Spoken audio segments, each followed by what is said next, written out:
पुण्याच्या एसपी रोडवरती गुलाबो गँग यांचं एक आंदोलन सुरू होतं. हे आंदोलन सुरू असताना त्या ठिकाणी पुण्यातले अनेक पत्रकार असतील किंवा महिला पत्रकार असतील त्या ठिकाणी ते आंदोलन कव्हर करण्यासाठी गेलेल्या होत्या. आणि हे आंदोलन सुरू असताना संतोष पंडित नावाचा एक व्यक्ती त्या ठिकाणी येतो आणि त्या आंदोलनामुळे जे काही ट्रॅफिक झालंय याच्यावरती व्हिडिओ बनवायला लागतो.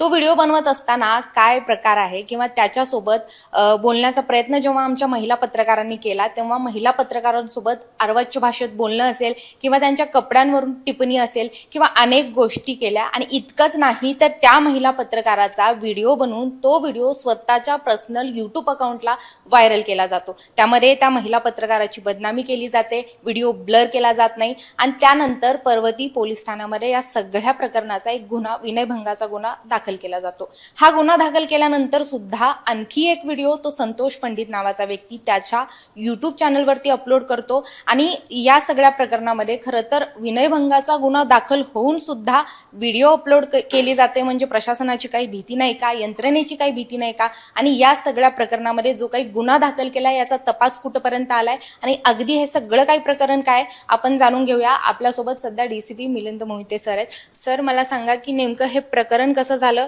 FIR आपण दाखल केली आहे, त्याच्यामध्ये काय काय सेक्शन त्या व्यक्तीवरती लावण्यात आले? 30 तारखेला टिळक रोडला संगीता तिवारी यांनी सध्या जे नाशिकचं प्रकरण आहे कॅप्टन अशोक खरात याच्या संदर्भामध्ये एक निषेधात्मक यात्रा काढलेली होती. ती यात्रा चालू असताना त्याचं वार्तांकन करण्यासाठी काही पत्रकार भगिनी त्या ठिकाणी गेल्या होत्या. हा जो स्वयंघोषित रील स्टार आहे हा सुद्धा त्या ठिकाणी उपस्थित होता. पत्रकारांनी त्यांच्यामध्ये काही शाब्दिक बाचाबाची झाल्या आणि त्याने त्याचा व्हिडिओ काढला आणि नंतर व्हायरल केला आणि आक्षेपार्ह वर्तन सुद्धा केलं असं काही पत्रकारांचं म्हणणं होतं. त्यानंतर त्यांनी पर्वती पोलीस स्टेशनला सदरचा गुन्हा रजिस्टर केलेला आहे, विनयभंगाचा. तो गुन्हा दाखल केलेला आहे.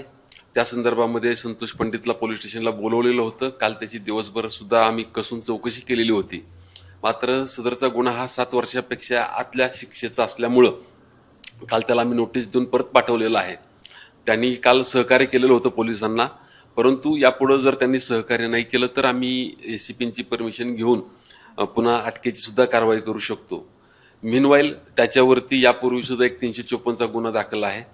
आपण त्या गुन्ह्यामध्ये सुद्धा जामीन रद्द करण्याची प्रक्रिया ही चालू केलेली आहे आणि कालच पोलीस स्टेशनने त्याला चॅप्टर केससाठी प्रोड्यूस केलेलं होतं. 129 प्रमाणे त्याच्यावरती या कार्यालयामध्ये प्रोसिडिंग चालू झालेलं आहे. त्याची नोटीस सुद्धा त्याला दिलेली आहे.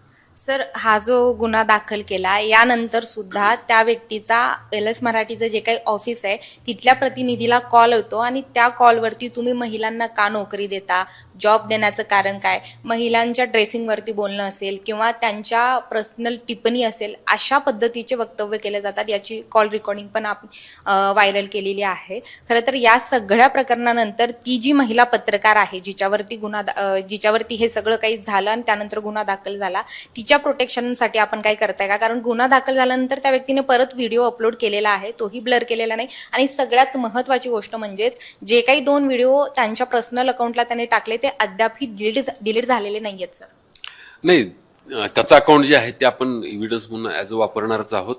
आणि त्यांनी केलेला आपल्या कार्यालयामध्ये फोन याच्याबद्दल मला माहीत नाही, तो तपासाचा भाग आहे. तपास अधिकारी ते सगळे व्हिडिओ डिजिटल एव्हिडन्स जो आहे तो मागून घेतील, गुन्ह्यात समाविष्ट करतील आणि त्याच्या संदर्भामध्ये आवश्यक आम्ही सगळे पुरावे गोळा करून कोर्टामध्ये सादर करू.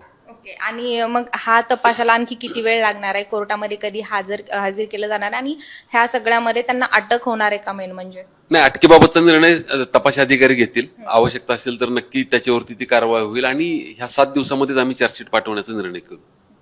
आपण पाहिलं तर सध्या आपल्यासोबत मोहिते सर होते. यांनी सांगितल्याप्रमाणे सगळा तपास आणखी आलेला आहे आणि यावरती कठोरातली कठोर कारवाई करण्यात येणार आहे.